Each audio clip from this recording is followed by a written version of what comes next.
Om Agnar Murta Chakshusi Chandra Suryo Vishaha Shrotvivak Vibhutasha Vedaha Vayu Prana Hridaya Vishvamasha Padbayam Prithivihi Sarvabhutantaratma Om Shanti Shanti Shanti.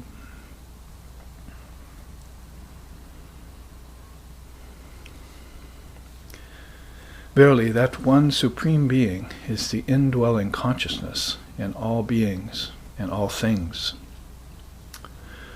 Fire is its head, the sun and moon its two eyes. The revelation of Scripture is its cosmic mind. The universe is its heart, its arms and legs the four directions.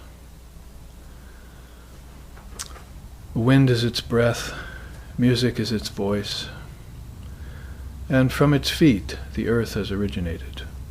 Om peace, peace, peace.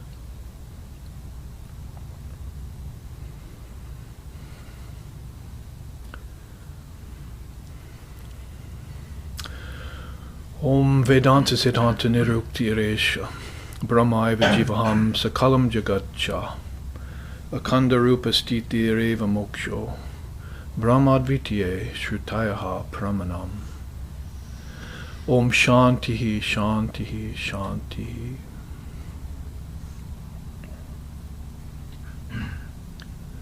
It is the apt and final conclusion of the Vedanta that all is Brahman.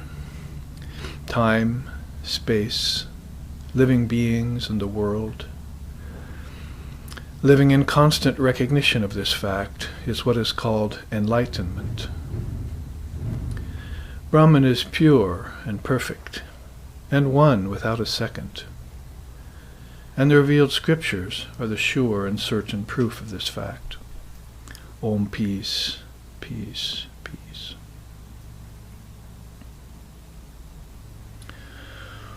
Om Sahana, Om Sahana Vavatu, Sahano Bhunaktu, Sahaviryam Karvavahai, Tejasvi Navaditamastu Ma Vidvishovahai. Om Shanti Shanti Shanti. May Brahman, the reality, protect us. May Brahman sustain us. May Brahman illumine our thinking process. May we not find fault with each other, with the world, or with the teachings. And may what we study be a source of inspiration to us eternally. Om peace, peace, peace. May peace be unto us, may peace be unto all. Om Hari Om.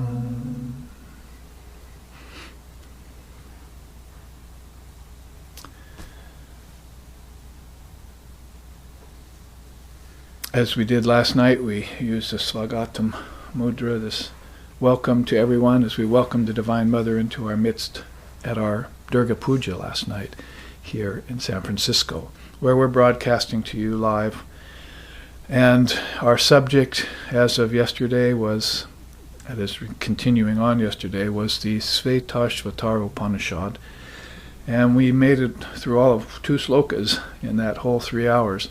Shows you how deep and how unwrappable it is if you look into it more than just a cursory reading.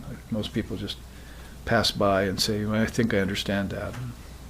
Maybe they'll get some clarification from a spiritual teacher. But as I was saying last week at the college in Wyoming where I was teaching for 3 days, that it's not just a matter of picking up a book and reading it. You have to roll it over later in your head. That's really a missing part. It's called manana in our tradition. First shravana, you hear the truth of these teachings, and then manana. People never get the third of those 3, called nidijasana, which is spiritual experience, because they don't do the manana. And manana means not just taking notes and maybe letting them collect dust for 2 months till I come back, but it means committing it to memory and then gazing inward, as it were, like the Muslims say the surahs of the Quran are written across the interior of their mind in letters of molten gold. So they've committed these great teachings out of the Quran to their mind, and then they can see them anytime they close their eyes, it's just as they were written on the interior of the mind. Well, all these scriptures that we studied yesterday, or not studied them all, but looked at them all, and we have studied some of them, are actually written on the interior of your mind. They've come out of the mind of the seers and the rishis and Ishvara, the great souls. And they have brought them forth out of eternity, and in any given age they'll make them extant. That is, they'll bring them forward and put them into letters and words and books and so forth. But they really come from inside. So if that's the case, then you should try and see them inside, and this would just be a prompting, wouldn't it? A book would just be a reminder that all knowledge lies within you. Otherwise you fall into this misconception that I'm getting something new. But Ecclesiastes says in the Bible, there's nothing new under the sun. Everything that's been done has been done before, and everything that has been before. So we have to adjust our minds, our mental perspective, as we were talking about yesterday about these things, and make sure that we're studying in the right way with the right orientation, reading knowledge that is already within me. I quoted Swamiji yesterday as saying, education is the knowledge already manifested, is a manifestation of knowledge already within mankind. And religion is the expression of divinity already in mankind. So he's looking at all of this from inside out, and most people are cart before the horse. Descartes before the horse. You know what Descartes said? I think, therefore I am. Well, that's what we mean. It's cart before the horse. Descartes before the horse, because you are first, and then you think later. So that's a Western way of looking at things, which is from the outside in. That is, if it even turns to go inward, because yesterday I was saying that very few of us have an actual inner life. We can't look inside and find everything there. We're still operating under the misassumption that we can find it out here in the world, but all the great souls have told us that you can't. You can't fulfill yourself out here. This is your own projection, and you're just looking at something that you projected. So, of course, that projection starts all the way back with Lord Brahma, Vishnu, and Shiva, the Trinity in our tradition. And then it comes forward and gets manifested in a trickle-down process from the cosmic mind of God into our minds, that is the collective mind of humanity with its intellect, ego, mind, thought. Then you get these subtle elements inside of you, audibility, that is the property of hearing and the property of tasting and flavor and odor and so forth. Then they come down into the actual five senses, which are outward, and then they come down into your five active senses, like walking, speaking, and handling, and procreating, and then they finally reach the five gross elements out here, out of which all these objects are made, all of atomic particles. But as my brother reminded me the other day, you can't trust atomic particles because they make up everything. You can't trust them. So they're vibrating and changing at a billionth of a second. And therefore our life is built on sand. Shifting particles are sand if we build it on an outward premise only. We have to build it on the bedrock of spirit. So Christ saw this very clearly, and he was very recent. 2,000 years is very recent compared to these systems we're studying. For instance, like the Shvetashvatara Upanishad and so forth. These older Upanishads go back some 4,000 or 5,000 years, maybe longer. So this is all a reminder, and it's around this point that you should commit these to memory. Smriti. Smriti rupena samstita namastasyai namastasyai namastasyai namo namah. If you're a lover of the Divine Mother of the Universe, then you know she's the goddess of the Word, Bhakti, and the wisdom goddess called Saraswati also. Then you're going to want to go within and find her, and you can trace her by this stream of intelligence that's coming out from inside. You'll have to engender that intelligence inside yourself first, so you can recognize it when it happens. Most people don't recognize experiences that happen inside when they happen outside. Like, I had a profound dream, and the society goes, oh, it's just a figment of your imagination. But actually, you probably visited your ancestors and you inside, and you were having a vision of a great soul who came to you and told you something. There are various things that happen inside that are undeniable to the person when they're having the experience, but later on they begin to doubt. Doubt, fear, and ignorance are three of the ingredients of the mind.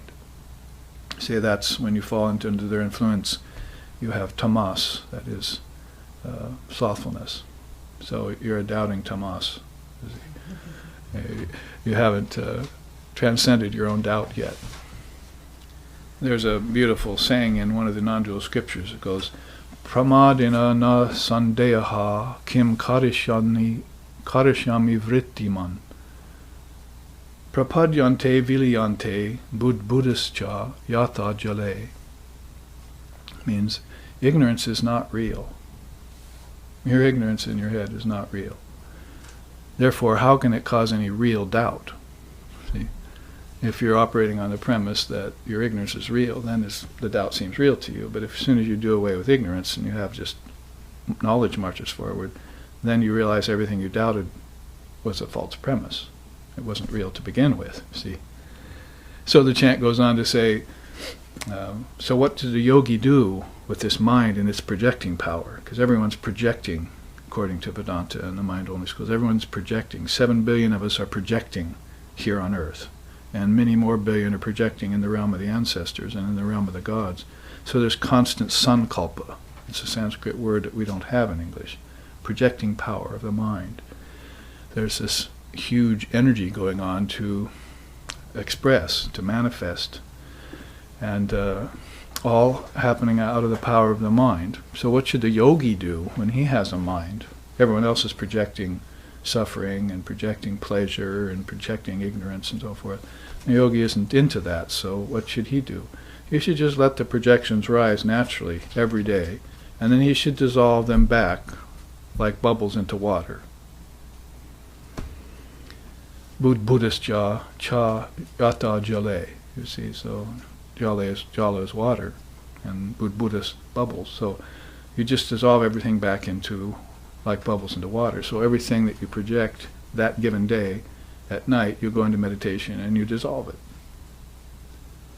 And the next day you get up and the mind projects some more, and you, at the end of the day, you dissolve it. See, you never let any residue stay in the mind. That's their secret. Why they're not attached to things when everyone else is. Why they don't suffer, not unnecessary sufferings like everyone else does, and why they don't project, and why they don't desire, and why they don't believe the world is real. They let it go. See, they're always letting it go every day. So it's a practice at first. It's called sadhana. It's a very important practice. I heard when I was Wyoming teaching at the Wyoming College the last 3 days, I heard a preacher on the TV. I don't have a TV myself, but there's one in the hotel room the college rented me, so I was flipping through the channels one night and went through the little Christian channels, you see, that are there, and people who are preaching. So one man was speaking to a football stadium full of people, and he was giving talks, and then the lady comes on, the announcer, and says, you should read his book because it'll transform you. There are people in this football field stadium now that are getting transformed by his message. So right about there is when I turned it off. See, he wants you to get transformed by his book, but I want you to realize when you read my book that there's no such thing as transformation. That's the difference between Vedanta and evangelicalism, you see. Your nature is perfect. It doesn't need to transform. See? And if you're into transformation, besides, we think that if there's any kind of transformation going on in the mind anyway, you're not going to get it from a book or a temple. I'll quote you Vivekananda's own words for it. Where seekest thou that freedom, friend? Neither this nor that can give. In books and temples, vain thy search, she says. Our newest initiate, Saraswati, has come to class this morning. She got initiated last night and received a name from Swami Bodhisattvanandaji of the Ramakrishna order, actually, prior, Saraswati, goddess of art and learning. So she already knows, you see. In books and temples, vain thy search. So you cannot get this transformation that you're seeking from merely reading a book. So we say, if you read a book, good, that's a good start. Now you have to, as I just said, take it in, read the sloka, take it into your mind, look at it in your mind. It's not that hard. You see. We just chanted Om Sahana Bhavatu Sahana Bhunaktu. May we not find fault, teacher and student. If they don't find fault with each other, then some spiritual growth can take place. It's basically the gist of the sloka. So you have to take that in your mind and look at it as in words like words flowing in letters of molten gold. And you have to take it apart in your mind. Manana means to roll it over and over in your mind. And then some deeper wisdom will begin to dawn from it, rather than just surface reading. Say, oh, I understand that, from words from a page of a book. But now you'll realize that this wisdom is unwrappable, as I said. It's very profound. And then you'll realize that it originated in you. And you'll give up this idea of seeking outwardly. You'll learn to be instead of trying to become. See? So that's non-transformation. It's got a word for it in Sanskrit, aparinama. It's the knowledge of the originless nature of everything. That everything that's in time, is cycling all the time. But you're the witness of it. That's what we love about Vedanta, really, is that it puts it all back into your responsibility, and all leads back to the indivisible self, the Atman. So this message is what I've seen again and again, and I saw it at the college in Wyoming last week, and I'm bringing it forward here, is that I want you, if you read these books or read my books, to realize the non-transformational nature of your true self. See? You are pure and perfect at all times. There was never a time when you weren't pure and perfect. There will never come a time when you're not pure and perfect. Now you just have to realize it. And if you've fallen away from that salient fact of Vedanta, then you must trace origins. And it's about to say that right here. Let's get into it. We're on sloka 3, because we took 1 and 2 yesterday. For those of you who weren't here, I'll just repeat 1 and 2. Ignorance leads to what is perishable. Wisdom leads to immortality. Entirely different from both of these is that one imperishable, infinite, secret, supreme Brahman, in whom exists wisdom as well as ignorance, and who governs them both. So he who has knowledge also has ignorance. Sri Ramakrishna used to always say that. So he also said, though, if you have the thorn of ignorance in your flesh, you're going to need to get the other thorn from the same bush and of wisdom, and take out the thorn of ignorance with the thorn of wisdom, right? And then when you have these two thorns, what do you do with them? Toss them. See?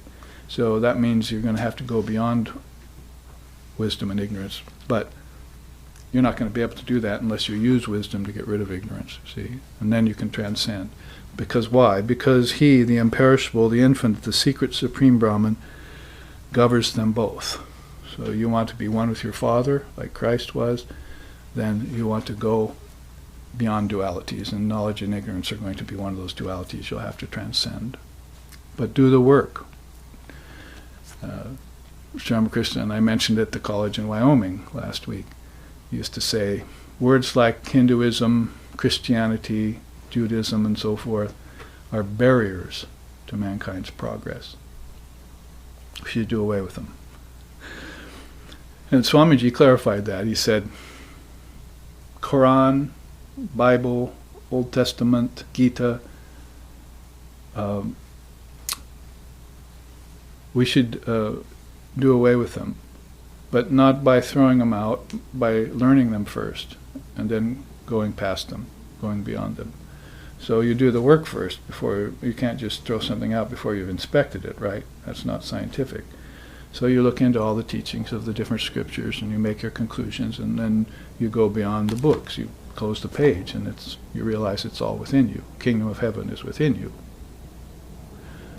There it is. You see. My Father's mansion, in my Father's mansion there are many chambers, abiding places, homes of rest, of peace, and of sojourn.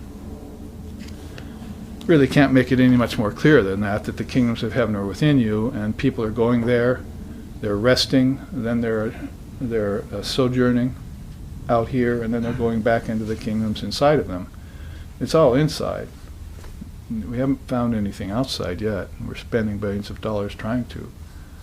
And nobody's contacted us, and we haven't found anyone yet. And so all this energy and money and time is being spent going out into a heartless void, when the whole entire thing, and the entire universe, planets, suns, and everything else is inside of you. See? So I disagree with Captain Kirk. Space is not the final frontier. See? Inner space is. And Jesus and Buddha and Krishna and Moses and Muhammad will all agree with that statement, and they will tell you to look inside in whatever way they've told you in the Bible, Gita, Quran, Old Testament, and so forth. Reading some beautiful teachings by Moses the other day about that. I shared them with the folks in Wyoming. One thing he said in the Song of Moses was had to do with you are always the same, and your years will not change that, he said. That's an Advaitic statement in the Old Testament. You are always the same, and your passing of years will not change that. So he's telling you, you don't age, you're not born, you don't die. You're always one living entity, and then these other things change and pass around you. But what if you were to all of a sudden identify with the body that's changing? And then birth, growth, and death would be real, right? I mean, we're saying transformation is not real. It doesn't mean that you don't have to go through it to find that out. You see, you might say, I'm being transformed, and then just go back to your old way of acting again, and the transformation didn't stick, you see. Or you might say to your children, you're growing an inch. We'll mark it on the wall, you see. But you're going to have to tell them first that their Atman doesn't grow. Their true nature isn't subject to growth or decay. So it's your body that's growing.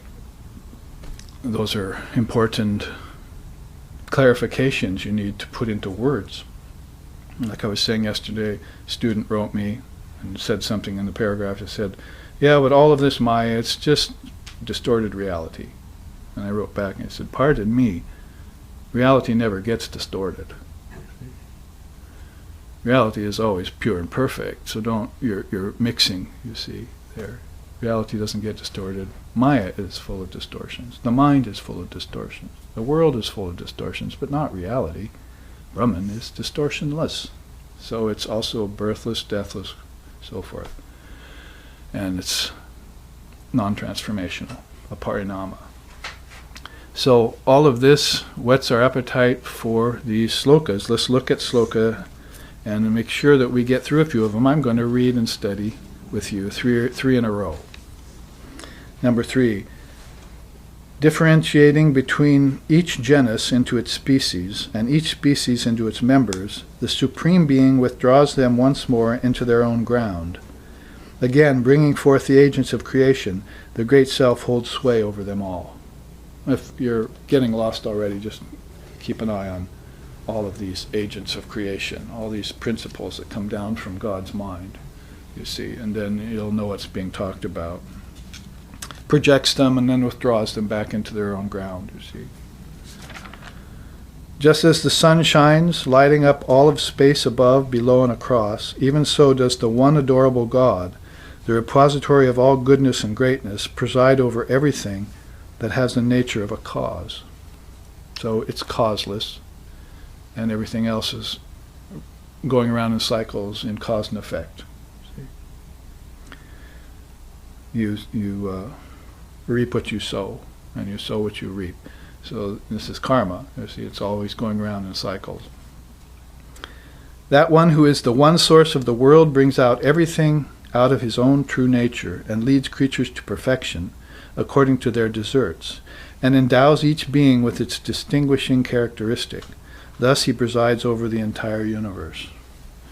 So that's why I started out chanting today, Agnir Murta Chakshusi Chandrasuryo, and Hiranmaye Pare Koshe Virajan Nishkalam.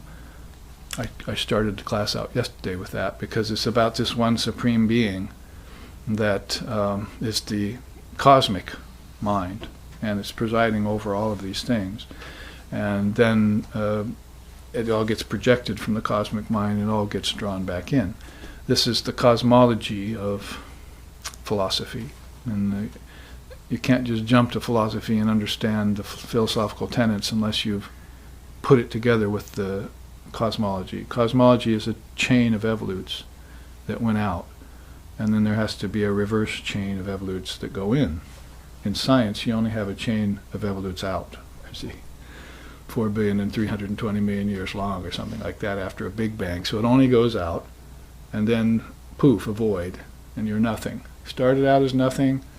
Even religion says you're made out of dust and so forth, created out of dust. See how confusing you can get by both science and theology? But Vedanta comes right through the middle of that, like a good linebacker or football player, and says, move aside, seven-day creation theory, move aside 4,320,000,000 evolutionary theory, because we're going to show you that there needs to be in any good creation or projection withdrawal. See, that's what's put here on this chart that we're looking at. There's projection, shushti. There's sustenance, stiti, and there's withdrawal, laya. So if times there's a projection, it plays for a while, and then it doesn't just end in poof and that's it. It gets withdrawn. Everything gets withdrawn. Sometimes we study that in terms of the ringing of a bell. If a bell rings, and then somebody, it's like sort of like the Big Bang. Somebody, the question there would be, who rang the bell? You see, or did it just happen? Is energy and matter sentient, or is there some sentient force there that's operating this? So when you ring the bell, tum, Sri Ramakrishna used to say, then the T, or the first letter of the ring, is like projection, and then Om is the sustenance, and M closes it out. Now the question is, when that bell rings, and does the sound dissipate in the ethers, and that's it? Yeah, apparently so. But you have to ask then, where's the cause of the sound? Not where it ended up. See? The cause of the sound is in the bell. And you can ring it as many times as you want. And you must understand that one salient fact. So this is cause and effect, you see.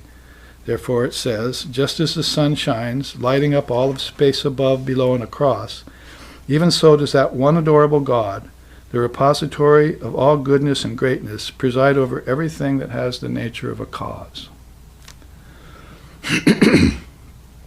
So there is a witness consciousness, Brahman, Allah, Almighty Father, Yahweh, whatever you want to call it, that presides over this cause and effect process. Itself never gets pulled into it. And again, this is what the Vedanta comes to outline. India spent all its time searching for Brahman, but Christianity, for instance, never spent much time searching for anything except the Son of the Father. It thought it was bound, and so it needed a savior. But India knew that everything was free by nature, so all they needed was an exemplar. They didn't need a savior. Savior makes you bound. But if you have an example like Christ, then you follow him and do what he does, then you'll get free, you see. So that happens, that you'll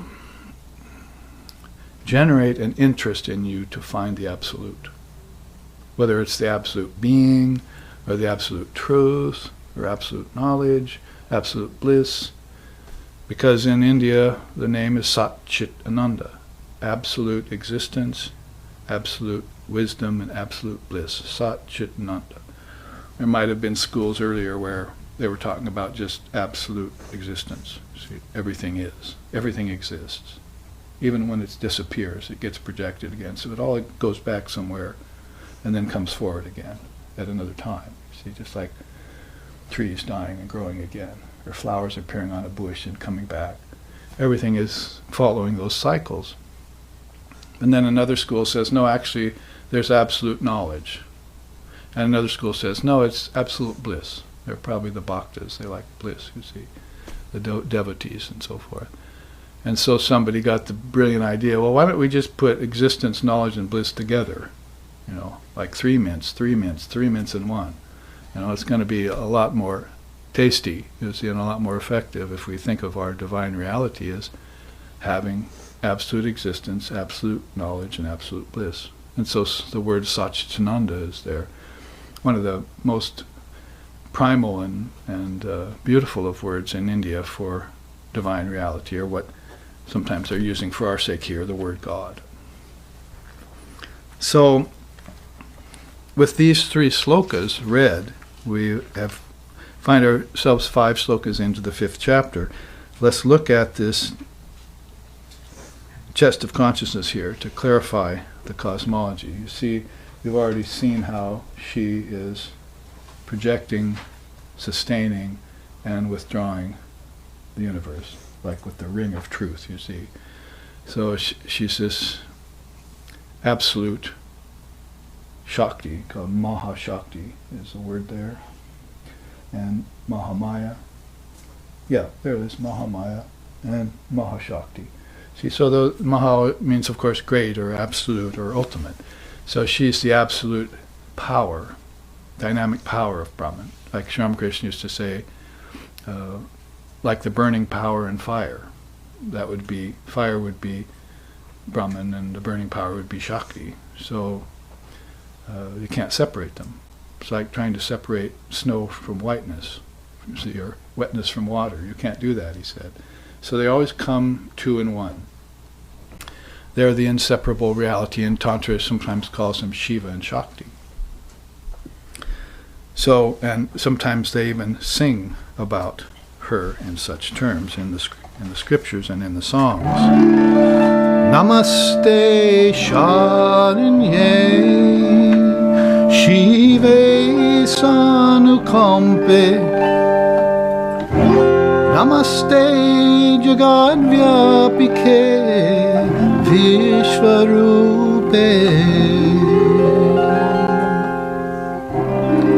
Namaste Jagadvandya Padaravinde Namaste Jagatarini Traye Durge. Ends with Durga, you see. So we're singing about that Divine Mother, Durga, whom we worshipped last night. And we're about ready to start into the 9 days and 9 nights of worship of Durga, called Navaratri. So they sing about her in that way.